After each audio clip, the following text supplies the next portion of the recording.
जी, हम opinion poll दिखा रहे हैं। उस ओपिनियन पोल के अंदर आपकी सरकार यानी कांग्रेस की सरकार बनती हुई नहीं दिख रही है, बीजेपी वापस आती हुई दिख रही है। आपका ओपिनियन पोल हमारे लिए एक प्रकार से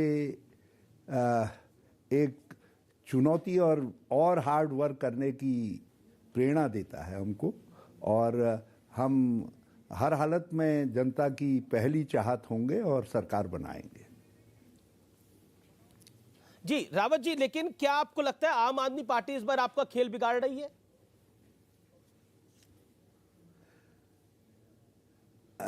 मैं आपके सर्वेक्षण को थैंक्स करना चाहूंगा कि यदि आपने उनको वो वोट काट रहे हैं कांग्रेस के एंटी इनकम्बेंसी वोट जो भाजपा को हराना चाहता है, उसको डिवाइड करने की कोशिश कर रहे हैं, तो इस तथ्य को राज्य के लोगों के सामने रखा।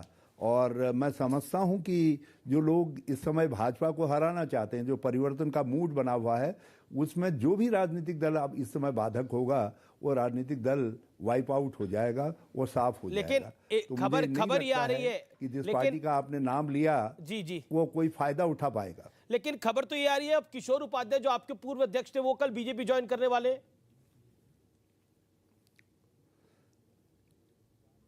अभी कोई ऐसी बात हमारे पास जानकारी आ गई है। और एक बात समझिएगा कि कांग्रेस पार्टी के अंदर हर स्तर के नेता हैं। पार्टी ने ही तो हम सबको नेता बनाया है। कल हरीश रावत यदि नहीं रहेगा या हरीश रावत पार्टी में नहीं रहेगा तो इसका मतलब ये नहीं है कि पार्टी थम जाएगी। रावत जी, बल्कि जो लोग पार्टी से जा रहे हैं जी, वो लोग लेकिन देखिए बाद में वापस आने के लिए बड़ा तड़फड़ाते हैं। उसका उदाहरण आपने देखा होगा। आरपीएन सिंह भी चले गए और वहां कहा गया कि उनको कहा गया कायर। क्या आपको लगता है जायज है ये शब्द? देखिए, मैं कायर शब्द तो नहीं कहूंगा, मगर मैं ये जरूर कहूंगा कि युद्ध भूमि में जो लोग पलायन करते हैं और शत्रु दल के साथ मिलते हैं, तो उनके लिए हमने तो कुछ नहीं कहा है, लेकिन भगवान कृष्ण ने बहुत सारी बातें कही हैं गीता में। जी रावत जी, आप हमारे साथ बने रहिए हमारे साथ। इस समय आरपीएन पर ये सब जी हमारे साथ उत्तराखंड के मुख्यमंत्री धामी साहब भी थ्रू है। धामी जी, ये क्या इत्तेफाक है, आप भी हमारे साथ हैं और पूर्व मुख्यमंत्री हरीश रावत भी हमारे साथ बने हुए हैं। ये इत्तेफाक की है, वो कह रहे हैं कि ये जो ओपिनियन पोल है जो बीजेपी की सरकार बना रहा है, आपकी सरकार बना रहा है, ये ओपिनियन पोल हमें सचेत कर रहा है।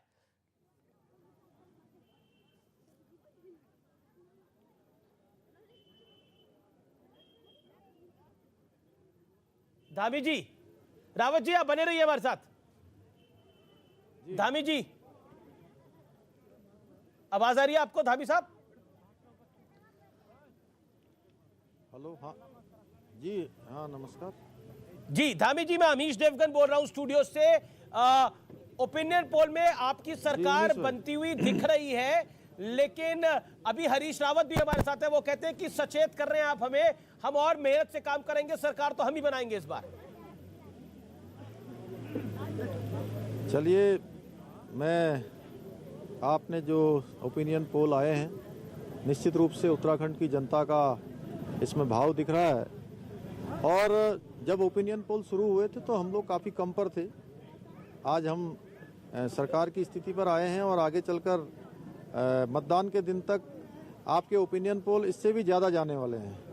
मैं आश्वस्त हूँ कि उत्तराखंड की जनता इस बार भारी बहुमत की सरकार भारतीय जनता पार्टी की चुनने जा रही है। बिल्कुल सही है। लेकिन क्या आपको लगता है कि आम आदमी पार्टी खेल बिगाड़ सकती है आप दोनों में से किसी का, और उसके पास एक चाबी रह सकती है अगर, क्योंकि एक ओपिनियन पोल तो बहुत ज्यादा कट टू कट दिखा रहा है, क्योंकि मैं कई सारे ओपिनियन पोल देख रहा हूं, उसमें एक ओपिनियन पोल तो बहुत कट टू कट आंकड़ा दिखा रहा है। वो इनफैक्ट कांग्रेस को ऊपर दिखा रहा है। जो डिजाइन बॉक्स का सर्वे है वो कांग्रेस को 37 दिखा रहा है और आपको 35 दिखा रहा है, और सत्ता की चाबी आम आदमी पार्टी के पास दिखा रहा है। नहीं, ऐसा कुछ नहीं होने वाला है। इस बार स्पष्ट बहुमत की सरकार बनेगी, आप निश्चित मानिए। और हम चूंकि किसी के ऊपर कोई प्रश्न चिन्ह खड़ा नहीं करना चाहते। हम आश्वस्त हैं, हम इतना ही कहना चाहते हैं।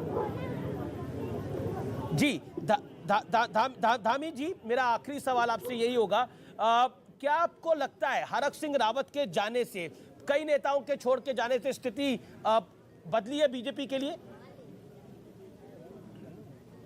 नहीं, बीजेपी एक कार्यकर्ता आधारित पार्टी है, इसलिए किसी के आने जाने से बहुत ज़्यादा फर्क नहीं पड़ने वाला है। और अब हमारे यहाँ पर उन पर निर्णय हो गया, इसलिए हम लोग इस बारे में सोच भी नहीं रहे हैं। बहुत बहुत शुक्रिया।